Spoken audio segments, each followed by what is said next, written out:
अति पिछड़े समाज का तभी कल्याण हो पाएगा जब अनुच्छेद 340 मैदान में आएगा। जिस प्रकार से 330 के 131 सांसद पार्लियामेंट में बैठते हैं, उस प्रकार से 30-31 की गणना के आधार पर 267 सांसद पार्लियामेंट में बैठेंगे, जो ओबीसी समाज से आएंगे, अति पिछड़े समाज से लोग आएंगे।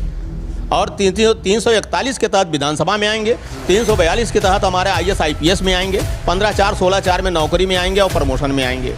इस तरह से जाके तब इस समाज का कल्याण होगा, इनका पिछलग्गू और पिछड़ापन खत्म हो पाएगा। मैं एम नफीस रशीद, आप देख रहे हैं भारत न्यूज़ 247। अब से कुछ दिन पहले एक प्रेस कॉन्फ्रेंस में यूनाइटेड मुस्लिम मोर्चे ने जाति जनगणना को लेकर पहले कानून बनाने की बात हुई थी। फिर मेरे हाथ में एक ज्ञापन देख रहे हैं। प्रेस कॉन्फ्रेंस के बाद में बहुत कुछ बदला है और अब ओबीसी यानी कि जिनको कहा जाए कि हिंदू यानी कि धर्म को मानने वाले जो 340 में आते हैं, वो भी जाति जनगणना की बात को लेकर ज्ञापन कांग्रेस को दे रहे हैं। शर्मा जी जानना चाह रहा था कि जिस तरह से आप लोगों ने ये ज्ञापन दिया है और साथ ही साथ जाति जनगणना की आप बात कर रहे हैं ओबीसी वर्ग के लिए, तो कॉलम की बात आए या कानून बनने की बात आए, आप लोग चाहते क्या हैं?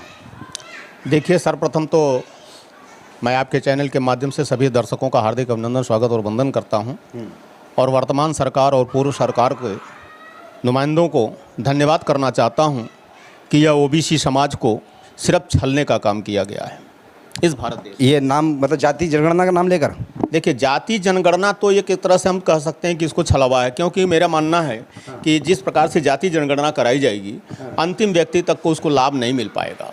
अरे साहब, मोदी का वादा है, ये मोदी जी ने कहा है। अगर देखिए मोदी साहब ने कहा है तो मैं चाहता हूं कि मोदी साहब जी इसको जाति जनगणना को कराएं और उस पर सदन में प्रस्ताव पास करा लें। एक विधिवत बिल ले आवें। 1930 और 31 की जाति जनगणना के आधार पर जिस प्रकार से अनुच्छेद 330 को लागू किया गया, उसी प्रकार से 340 को लागू करें। नया नियम की बात क्यों कर रहे हैं आप लोग, कानून की बात क्यों कर रहे हैं? देखिए, मैं नए नियम की बात नहीं कर रहा हूँ। भारतीय संविधान में अनुच्छेद 340 की बात कही गई है, 341 की बात कही गई है, 342 की बात कही गई, 15/4 16/4 की बात कही गई है। तो इसलिए मैं वर्तमान सरकार से अनुरोध करूँगा कि महोदय, अगर आप जाति जनगणना कराते हैं तो अनुच्छेद 330 की तहत 340 ओबीसी को दिया जाए, तभी ओबीसी को लोगों को न्याय प्राप्त होगा। यार, माना मैंने भाजपा 54 भर बढ़ना चाहती है, पहले तो कुछ हो नहीं पाया, और जब वो 54 भर बढ़ना चाहते हैं तो आप 75% का और मामला अटका रहे हैं, जो कि नामुमकिन वाली बात आ रही है। नहीं, इस देश में जो व्यवस्था है वह व्यवस्था ही उस तरह की व्यवस्था है जो 50.5% सभी जनरल कास्ट के लिए है। जब हम अति पिछड़े और पिछड़े की बात करते हैं, जहां 27% आरक्षण दिया जाता है, जबकि 30 और 31 की जाति जनगणना के आधार पर 52% तभी मिलना चाहिए था, लेकिन उसमें भी हमें छला गया। आज फिर वर्तमान सरकार भी इस तरह से काम कर रही है और विपक्ष के लोग नारा लगा रहे हैं ओबीसी मेरे साथ है। तो ओबीसी में कैटेगरी भी बांटने की बात आती है, तभी जाके जननायक कर्पूरी ठाकुर का कर्पूरी ठाकुर फार्मूला लागू हो पाएगा, अगर ले आएंगे तो। फार्मूला तो बात कर रहे हैं आप, पर बात ये आती है कि आप भी, सरकार कहाँ तक मानेगी आप लोगों को? आप नंदवंशी लिखते हैं, आप सैन लिखते हैं, आप ठाकुर लिखते हैं, आप शर्मा लिखते हैं, आप नाई लिखते हैं, सरकार क्या माने आपको?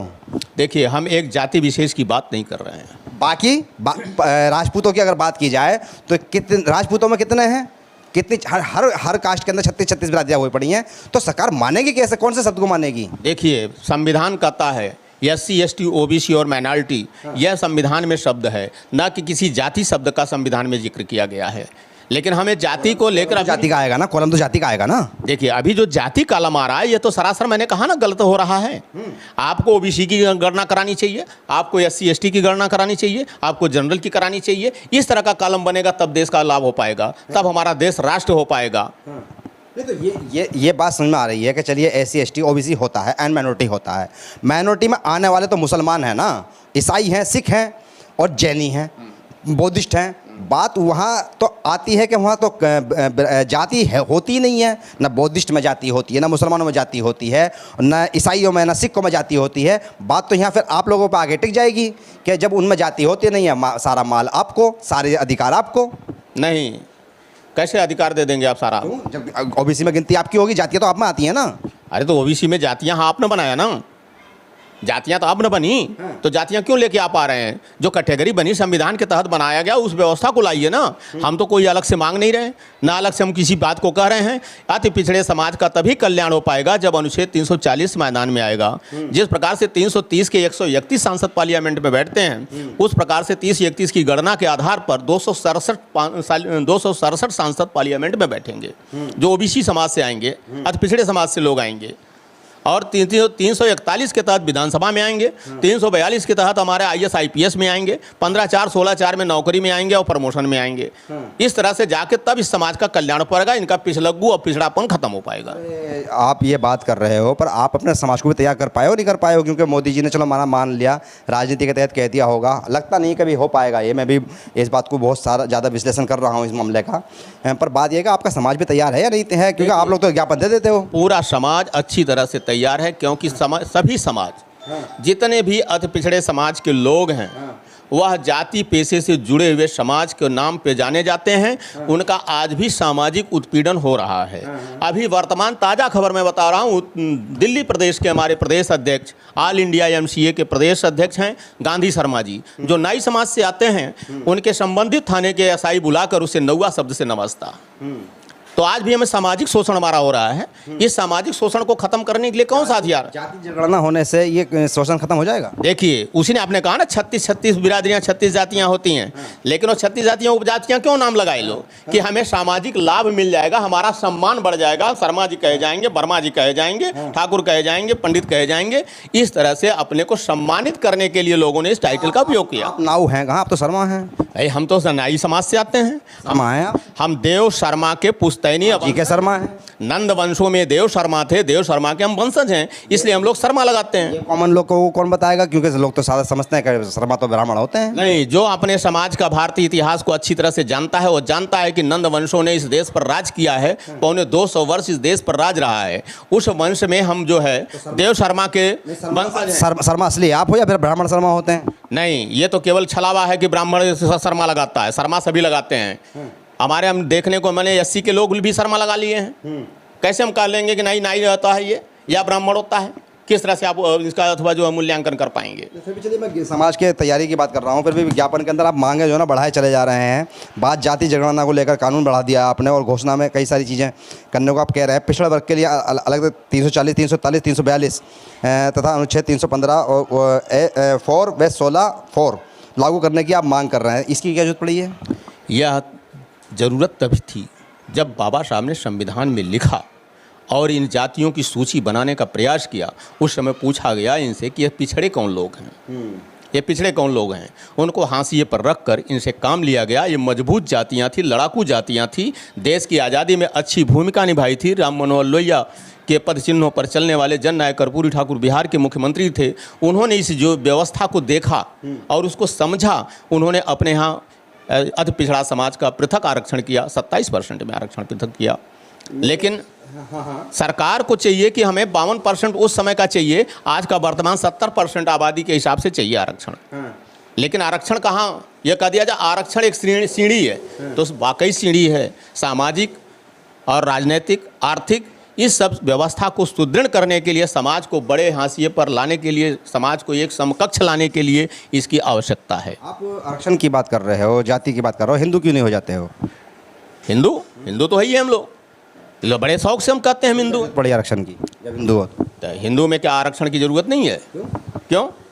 आप तो यही कहना चाहते हैं कि हिंदू हो जाइए, हिंदू देश है। हिंदू देश नहीं है। गाड़ी पे लिखिए हिंदू, इससे क्या होता है? कार पे लिखिए, बाइक पे लिखिए, यह एक व्यवस्था है। हो जाएगी आपकी। ये एक व्यवस्था, कुछ मिलेगा आपको, फिर जरूरत ही नहीं है आरक्षण की, जरूरत ही नहीं है। तो यह समाज जो है शर्मा, वर्मा, राठौर, सिंह, राज, क्यों बटे हो आप? क्यों बट रहे हो आप? इसको लगा कर इसका तो लाभ ले ही नहीं पाया। अनुच्छेद 340 लागू नहीं हो पाया, तो आप कहते हैं हिंदू लगा दीजिए तो आप सब कुछ मिल जाएगा। तो अगर इस देश को मिल नहीं रहा है, कहाँ मिल रहा है? कहाँ मिल रहा है? हिंदू का नाम पर सब कुछ मिल रहा है, सरकार चल रही पूरी। हम भी हिंदू में आ जाते हैं, हमें भी मंदिर में आरक्षण दे दिया जाए, हम भी मंदिर के पुजारी। आरक्षण मिलता होगा कोई? आप भी पूजा कीजिए ना, अपना मंदिर बना लो। तमिलनाडु की सरकार ने मंदिरों में पुजारी बनाया ना। आपने अपने मंदिर बनाए नहीं है अलग? क्या सियान महाराज के मंदिर अलग होते नहीं है क्या? सबके मंदिर हैं। तो फिर क्यों मांग रहे हो? उसके पुजारी कौन है? आप बनो। तो कौन रोक रहा है आपको? बिल्कुल समाज को बुलाओ ना आप। बिल्कुल रोजा जा रहा। पहले से आरक्षण लिए चले जा रहे हैं ये लोग। 3% देश के ब्राह्मण हर जगह आरक्षण को खा रहे हैं। इनको बहुत से लोग आपके ही कहते हैं कि उनके मंदिर में ना जाओ, अपने मंदिर में बुलाओ, तो आपने क्यों नहीं बुलाते हो अपने आप? नहीं, कैसे बुला लेंगे? प्राण हिंदू हो जाओ ना। प्राण प्रतिष्ठा कैसे करा लेंगे? हमारे पास संस्कृत के श्लोक हैं क्या? हमने ये नहीं कर पाओगे आप? या तो उसकी ट्रेनिंग लेनी पड़ेगी, उसकी शिक्षा लेनी पड़ेगी। सीखो ना। तो उसके लिए प्रशिक्षण के लिए हमें ये ज्ञापन तैयार कर सकते हो, तो क्या आप यानी क्या धर्म नहीं सीख सकते हो? धर्म के लिए भी तो हमें प्रशिक्षण लेना पड़ेगा ना। उसके लिए कैटराइज होना पड़ेगा, उसके लिए विद्यालय खोलने पड़ेंगे। कैसे हो जाएगा? बिना सरकार की अनुमति के कुछ हो सकता है क्या इस देश पे? आप लोग आंदोलन नहीं कर पा रहे हो, समाज को इकट्ठा नहीं कर पा रहे हो, जाति जनगणना करा के कर क्या लोगे? क्योंकि आप लोगों को तो वही ढके तेरे बात आपने आंदोलन की बात किया है। इसके पहले पटेल जी ने अपने गुजरात से विकास पटेल ने बड़ा आंदोलन किया, ओबीसी का आरक्षण का लेकर हुआ। करुणानिधि रेल की पटरी पर अपना सर रख के सो गए आरक्षण को लेकर। संविधान में 1951 में ही उन्होंने संशोधन करवा दिया। तो आंदोलन हुए समय समय पर। अगर आवश्यकता पड़ेगी तो ऐसा आंदोलन भी बड़े पैमाने पर होंगे। बिहार में चुनाव होगा, आप सब हिंदू हो जाएंगे?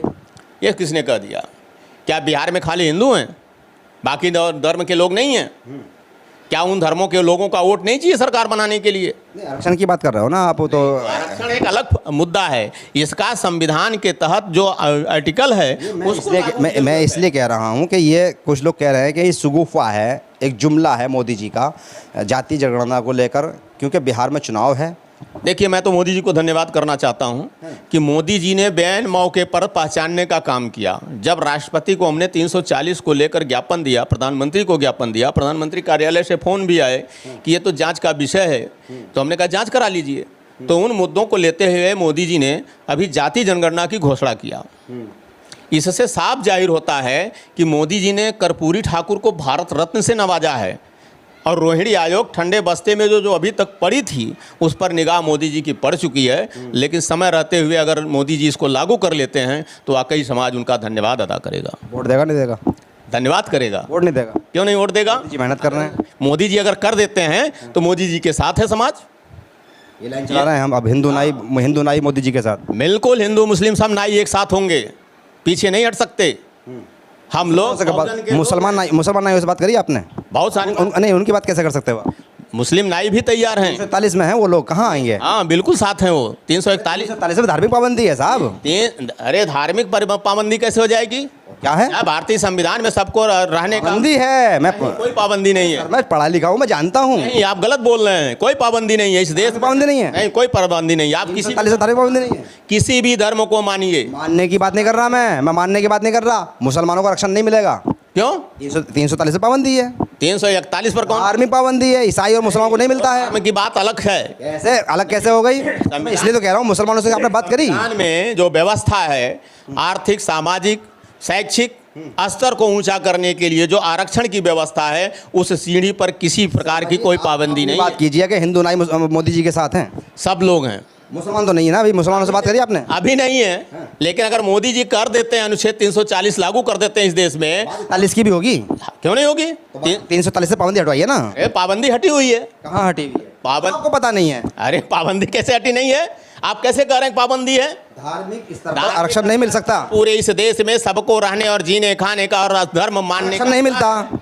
आरक्षण एक अलग विषय है। आपने इसके अंदर के आरक्षण एक अलग विषय है। आरक्षण एक अलग काय की बात हो रही है? मोदी जी मुसलमानों को कुछ देंगे तभी तो बात करेंगे। मोदी जी ने ऐसे लोगों को नजदीक से देखने का काम किया है कि जो जमीन और फुटपाथ पर रहने वाले ऐसे लोगों तक जाने का काम किया है। इसलिए उनको पीड़ा हुई है, जो जाति जनगणना कराने के लिए ऐलान किया है। और मैं जानता हूं कि अगर मोदी जी ने अनुच्छेद 340 कर पूरी फार्मूले पर लागू कर दिया रोहिणी आयोग को, तो निश्चित है ये पूरा संपूर्ण समाज 340 के लोग मोदी जी को वोट निश्चित करेंगे। शुक्रिया बात करने के लिए। ये जी के शर्मा जी जो थे कि लगातार अपने मुद्दे पे बात करते रहे मुझसे, और मैं जहाँ तक समझ पा रहा हूँ ये ज़रूरी है कि जाति जनगणना होनी चाहिए 2025 के अंदर ही। पर बात ये आती है कि जाति का जो कॉलम है, क्या उसको ओबीसी के तहत ही भरा जाएगा या अलग अलग कैटेगरी के तौर पर भरा जाएगा, या सिर्फ धर्म का स्तर इस्तेमाल किया जाएगा? क्योंकि ये बात मुसलमानों में भी घूम रही है कि मुसलमानों में भी जातियाँ होती हैं। मैं एम नफीस रशीद, आप देख रहे थे भारत न्यूज़ 247।